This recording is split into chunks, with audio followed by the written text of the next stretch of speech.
I had some very good news from some new data that we've been able to put together that no one has ever seen before, and I'll just very quickly go through these. So I was telling the president that he did the right thing in calling for a new head of the Bureau of Labor Statistics, because this shows that over the last 2 years of the Biden administration, the BLS overestimated job creation by 1.5 million jobs. Mr. President, that's a gigantic error. I don't know if I'm not. It might not have been an error. That's the bad part. If it was an error, it would be one thing. I don't think it's an error. I think they did it purposely. Whether that, you may well be right, but even if it wasn't purposefully, it's incompetence. Right. Okay. So 1.5 million jobs overestimated. We have access to some data that no one else does on what has happened month by month with median household income. This is based on unpublished Census Bureau data. It will be released sometime in the next 6 months, but we get an advanced look at it. And so I was telling the president in his first 5 months in office, starting in January through the end of June, average median household income adjusted for inflation for the average family in America is already up $1,174. That's an incredible number. Yeah. Just came out. Just came out. So that's a giant gain. And if I would have said this, nobody would have believed it. There's your number. We're doing well.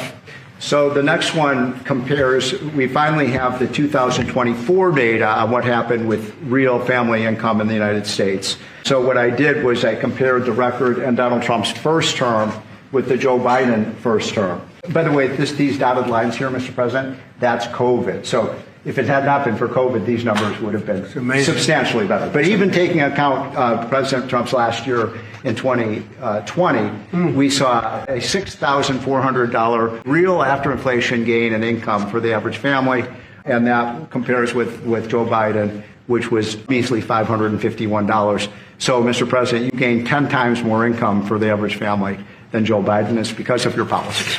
And that's taken into consideration COVID, yep. Which a lot of times you don't have to do that. Because I'm very glad you did. We were over almost 8,000 until look at that number. Yeah. Okay.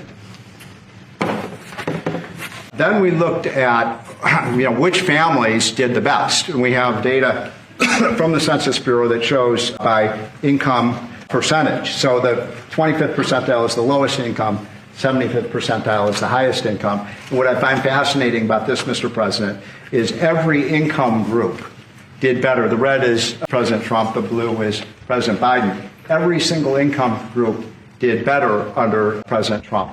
But what's really amazing is look what happened under Biden. The lowest income group lost income under Biden. They were poor 4 years after Biden's presidency. No gain virtually whatsoever for the middle class.